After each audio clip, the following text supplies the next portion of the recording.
Elsa Taylor would like to know if this is really the way I speak. Let's call up some of my closest friends and find out. Calling my mother.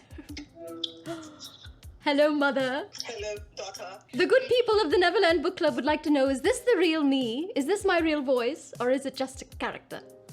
Yeah, it's really you. Did you hear that? Why are you laughing? Yeah. Thanks, Mommy. Oh, where are you?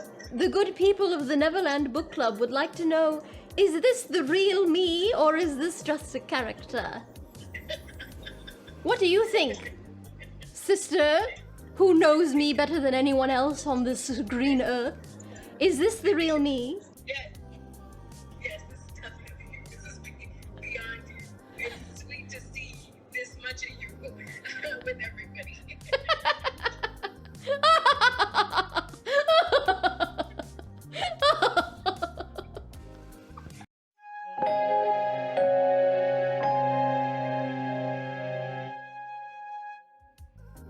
Well, there you have it. This is me. I don't know who I am. Hello, dear viewers, and welcome back to the Neverland Book Club. Today is May 1st, and you know what that means? May Day! Whoops. Wrong video. That was last week. That means it's time to discuss our May TBR. May is also National Mental Health Awareness Month, and in such honor, I will be sticking to titles that revolve around mental health. Since last month took such a toll on me with The Handmaid's Tale and the Testaments, I was hoping to maybe take a break and read something more lighthearted. However, I think it's important to continue this journey I am on in enlightening myself to the different struggles individuals face day to day. I myself have struggled with depression in the past and severe anxiety even now. I am no stranger to the crippling panic attacks that can strike at any minute, and though I may joke about having an envelope of Xanax on me at all times, jokes are usually funny because they come from a place of truth. Now, I may jost at such matters to alleviate my own personal battles. However, I am aware that these topics have been swept under the rug for generations in fear of being perceived as weak or lazy, and I'd like to shed some light on the truth through my intended reads for this month. In addition to the titles I'm about to share with you, I will also be doing my own research, be it articles, papers, scientific studies, and the like, and will be sharing with you all in a coming video, so be sure to subscribe and click that bell to be notified when that video comes out. I mentioned in last month's TBR that I hope to see another 100 of you new additions to the Neverland Book Club by the next time I was sitting on this here couch, and I must say, I am not disappointed. You all really came through. I want to extend the warmest of welcomes to you all new viewers. We are over 400 strong. And though that may still be a small number, I don't think I even know 20 people in person, so that's quite overwhelming for me. But don't worry, I have my Xanax. And before we begin, a quick announcement. The giveaway for the Shadow and Bone box set is officially over as of yesterday. The winner will be chosen at random and contacted within the coming days, so look out for that. Maybe you won. Oh. Alright, let's get started. May TBR. First, I'll be taking a look at one of my most anticipated standalone reads so far, Piranesi by Sysanna Clarke. This hypnotizing story revolves around the self-awareness of one man lost in a labyrinth, but he does not describe himself as lost at all. Quite the contrary, he knows the labyrinth to the point of expert. He could guide anyone through its walls and corridors if there were anyone left alive. Oh. To believe that you are one of only 2 people left in the world, held in a celestial house, what kind of mindset is capable of dealing with such a fate? That quick synopsis is all I'm allowing myself to know about the story before diving in, and I'm very excited about this journey. I also listened to a sample on Audible before downloading, and the narrator is quite entrancing indeed. Next, we have A Little Life by Hanya Yanagihara. I hope I said the name right. This one, I am a bit scared. I've heard so many mixed feelings about this book, and I've been pushing it back and back, thinking, oh, I'll get to it. I'll be ready for it. I'm mature enough, sure. This epic 720-page novel revolves around 4 characters all dealing with their own emotional strife. I believe the book takes place over a stretch of time, checking in with the characters throughout their life in different stages as they cope with life. I've been warned that the book can be difficult to deal with and get through, and I intend to supplement such occasions with the 3rd book on my list, The Midnight Library by Haig. This book has been on my TBR for a long time, actually. It's been in my Audible unread list for months now, and I finally intend to digitally dust it off and dive in. Although this story is not specifically about mental health, it does present questions about the choices we make throughout our lives and what we could change if given the chance. And as I've discussed before, I do love books with overarching themes that make you question everything about yourself and the world around you because I am a masochist.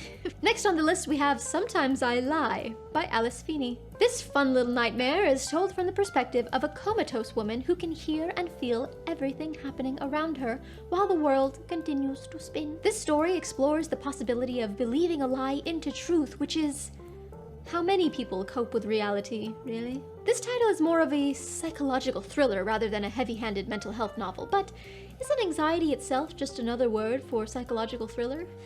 I turn my everyday into a catastrophe in my head before it happens, and yeah, it sounds like a fun read.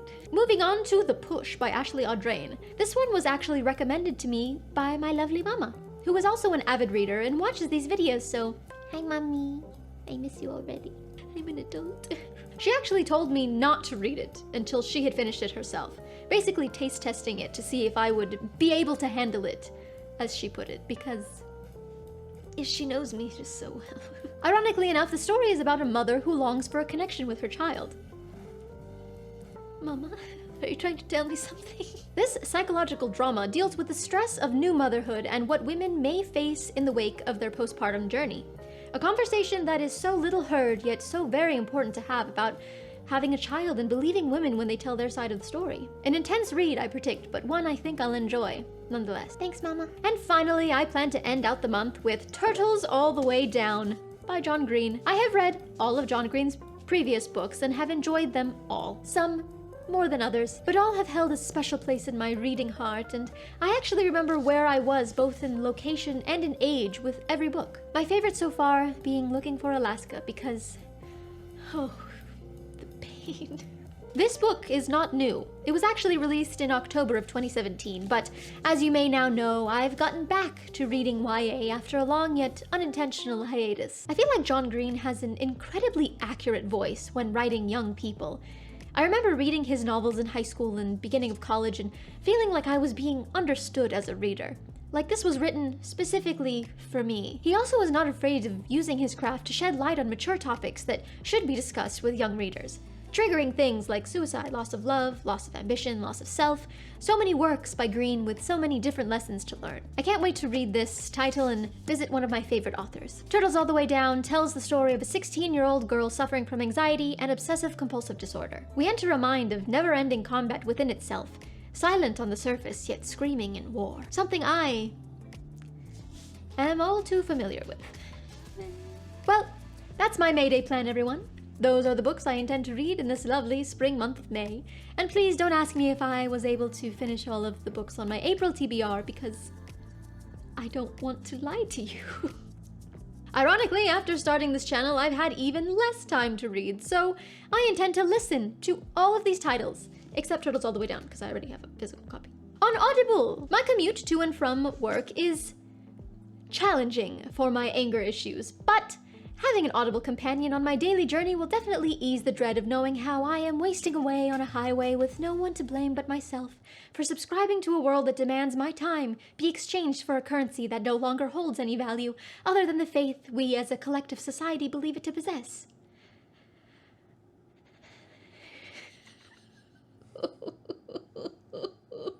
If you would like to join me on my Audible quest throughout this month, please follow this link. Your first book is free. My gift to you. It's also in the description below if you prefer to just click. Also, if you were here on Wednesday, we just did a live stream. That's why I'm in the same exact outfit. We want to do more live streams, so be sure to click that bell, like I've mentioned, to be notified when we are live for live discussions. And you can be in the comments and, you know, interact. Yes. There's no schedule. It's kind of random for now. So again, click the thingy so you're notified. Yes. Well, that's all I have for you today. Thank you so much for watching. Make sure to like this video if you liked it and subscribe, of course. Comment down below anything you'd like, really. Or feel free to share your own May TBR intended titles. Today's shout out goes to R. Yes, R. How did you get that username? I don't know, but I like it. Thank you for your recommendation. I have been meaning to tick one of Murakami's titles off my list, but never really know where to start when it comes to an author I've never heard or read. So, yes, thank you. All right. I'm off to go lay under my bed and listen to all of these books at the same time and embrace the chaos. Stay lost, keep reading, and remember, it gets better. Goodbye.